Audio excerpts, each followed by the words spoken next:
Chapter 1. Twin Swords. Gala City, home of the warrior, where heroes emerge from the humblest of places. A residential block grows blustery as 6 teenagers witness the birth of an epic journey.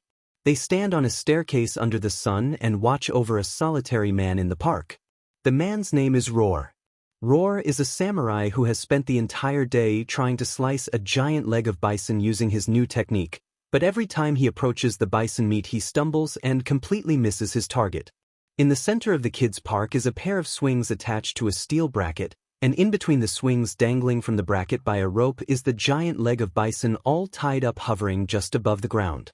Roar is hungry now and very confused, but he refuses to be beaten by the inanimate bovine that has quite clearly been beaten already. Roar takes a deep breath and grabs the handles of his twin swords, pulling them out of 2 sheaths strapped to his back, and prepares to charge at the target. Roar begins running from the edge of the park, and as he approaches the swings, he brings his arms across his chest. Within 3 meters of the swings, Roar leaps off the ground directly into the leg of bison and throws his arms outward, attempting to slice the meat. Suddenly Roar swerves to the right and flies through the swings, crash landing headfirst and rolling along the rubber floor. Along the brick staircase, 6 children begin laughing at the spectacular display of failure. "He'll never become a samurai," said one of the girls.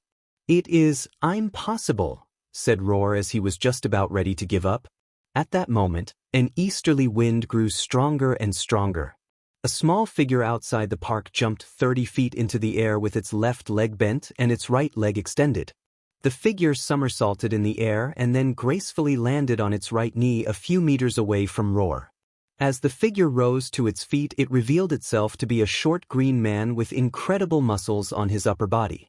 The man wore purple-colored traditional trousers with low black shoes and had a small yellow scarf around his neck. Roar asked the man, "Who are you?"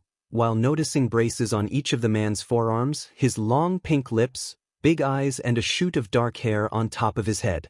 The man replied, "I am Great Man." Roar smiled. "Hey Great Man, why don't you do me a favor and leave the park so I can finish my training? You don't want to get hurt now, do you?" Great Man replied, "That is why I have arrived. Because you are a failure and you need guidance." Roar furiously pointed his finger at Great Man. "Now listen here, Gremlin Man, I am no failure.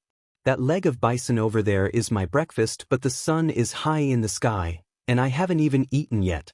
Soon the park will be overrun with children, so why don't you get out of my way?" Great Man responded, "I can't do that, for I have traveled a long way to find you. Become my apprentice and together we will become masters." Roar began laughing. "What could I possibly learn from you?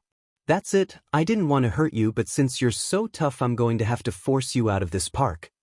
Great Man clenched his fists and spoke, "If you would like a demonstration of my power, then I am happy to show you." Roar could not believe what he heard.